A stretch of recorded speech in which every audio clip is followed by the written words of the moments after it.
Looking out to this very ocean 400 years ago, the people of Plymouth not only would have feared things like storms and warships going out into sea, they would have feared something much greater.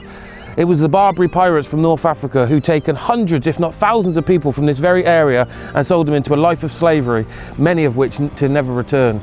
This isn't just legend, this is a story that's told through court records, contemporary documents and pamphlets. So join me and let's discover the story of when Plymouth feared the Barbary pirates.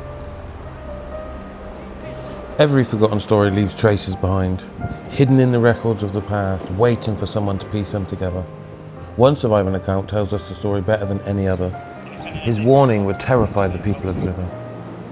It spoke of pirate ships preparing to sail for the English coast, of ordinary men being captured, of lives destroyed. This wasn't rumour, this wasn't hearsay. It was a desperate warning from a man who had already lived through the nightmare himself. And it begins our investigation into one of the darkest and most forgotten chapters of Plymouth's history.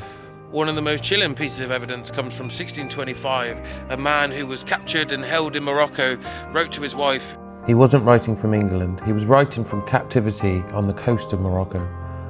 His letter wasn't addressed to the king or a military commander.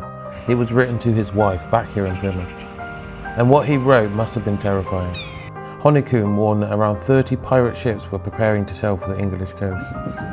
Unless something was done quickly, he wrote, they would do much mischief. Imagine receiving that letter. The man you love isn't writing to tell you he's coming home. He's writing because he's become a slave. And now he's warning that others may soon suffer the same fate. This wasn't just gossip passed between sailors. It wasn't a rumour carried into the harbour. It was first-hand testimony from a man already living in captivity. But perhaps the most chilling part of Honeycomb's letter wasn't the warning itself. It was that he was right.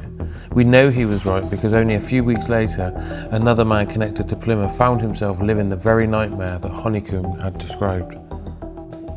His name was William Court. In April 1625, he was sailing from Plymouth to Amsterdam when his ship was intercepted by a Barbary pirate from Morocco.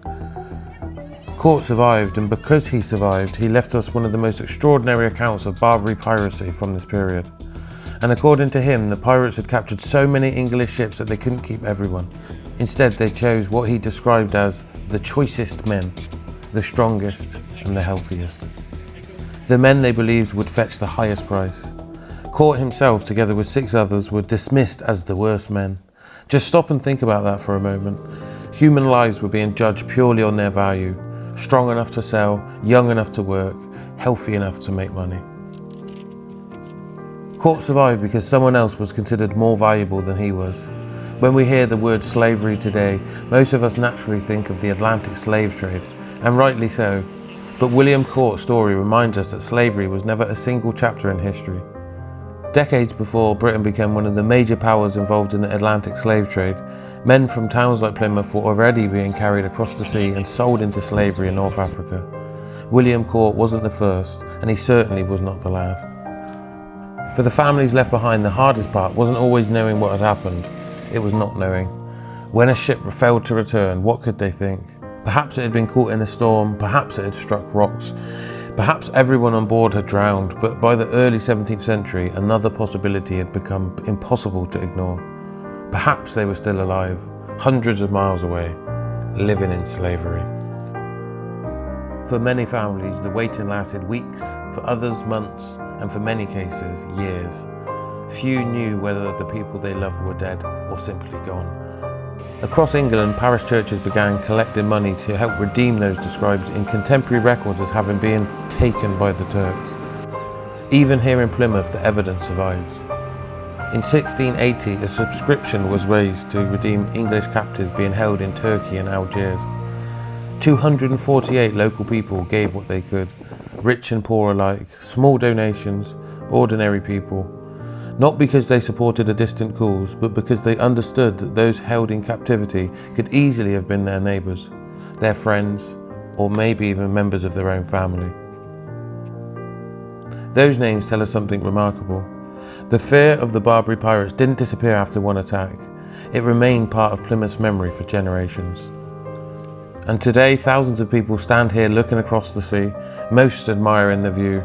But 400 years ago, many looked towards the very same horizon for a different reason. They weren't watching the sunset, they were watching for sails, hoping that somebody they loved would finally return home. Plymouth is remembered for stories of explorers, great naval victories and remarkable voyages. But history isn't only shaped by famous admirals and kings.